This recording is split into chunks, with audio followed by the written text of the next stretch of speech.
Liza was in trouble. She had no money, no job, no husband, and 3 young children. Life is difficult when you are a single mother. But Liza loved her young family and she wanted to make their lives happy and comfortable. Day after day, she read the local newspapers and called for jobs, but every phone call and every interview was unsuccessful. It was time to try something new. Liza visited her lawyer, Ed Mastry. "I'm smart, I'm hardworking, and I'll do anything," she told him. "Please give me a job."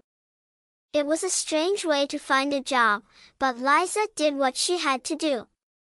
She wanted to be a good person and a good mother. Liza was not like the other office workers. She did not always speak politely, she did not wear dark suits, and she gave her opinions fearlessly. She worked hard organizing papers into piles and boxes every day. But the work was too simple for a smart woman like Liza. Soon she started reading some of the letters in the lawyer's papers to make her days more interesting. Liza was a careful worker and she wanted to do her job well. One day, she found some people's health papers in the same box as their house papers. This was unusual. "Why are these together?" she thought. "Maybe there's a mistake." She started looking at the big box of papers one page at a time. It seems that a large electricity company, Pacific Gas and Electric Company, wanted to buy hundreds of houses in the small town of Hinckley, close to their electricity station. But why? More importantly, why were the homeowners' health papers in the same boxes? It was a mystery. Liza could not sleep that night. She was worried. Did PG&E want to hide something? Were the people of Hinckley safe? Liza was already a busy woman with her own problems. She had little time to worry about other people. But deep inside, Liza felt that something was wrong. Could she solve the mystery? She needed more information. The next day, she spoke to her boss.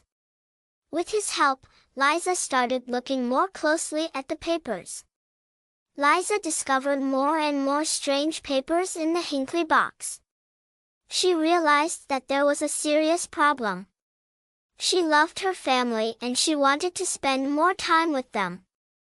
She wanted to see her children grow up. But people in Hinckley were very sick and only Liza knew about it. She wanted to help. So, she bravely decided to solve the Hinckley mystery alone. Liza visited people in Hinckley and spoke to them about PG&E, their houses, and their health. She wanted to find the true story. Liza was not a lawyer. She was friendly and interesting, and the people of Hinckley liked talking to her. They told her that PG&E was a good company. It made their water safe, it paid for their hospital tests, and it offered good jobs. But Liza was not so sure. Liza always got what she wanted. Now she needed help and information. She was working alone, but this did not stop her. She called and visited scientists, doctors, and lawyers. She talked to anyone who could help her, and every day she worked hard. At last, she got the piece of information that she really needed. PG&E was poisoning the water near Hinckley. PG&E is one of the biggest companies in the US and people liked and trusted it. But Liza realized that the company told lies. The water was safe, they said, but they were poisoning it. Liza was not important, famous, or rich. She was not even a lawyer. But she decided to fight against PG&E for the people of Hinckley. She knew that she had to help in every possible way.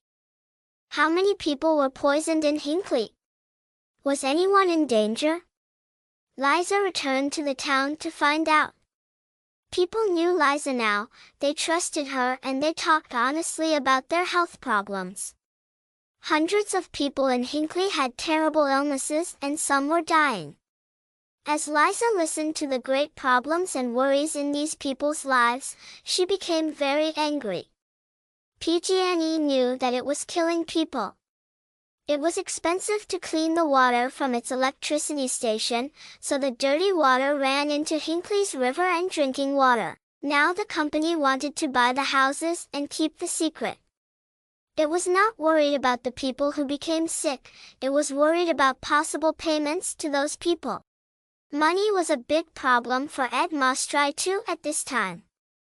Liza's work was important, he knew that, but lawyers only get paid when they win. It was almost impossible for a small local law office to win against PG&E. Ed was afraid, but he was a brave man too. He trusted Liza, and Liza's courage and hard work carried them through the most difficult times. From start to finish, Liza's work for the people of Hinckley took more than 5 years. During that long and difficult time, Liza and Ed made a great team. As Liza talked to different Hinckley people, her name and face became famous in the town. She had to be careful though. She did not want PG&E to know about her work. As more people told their stories, Liza got the necessary information.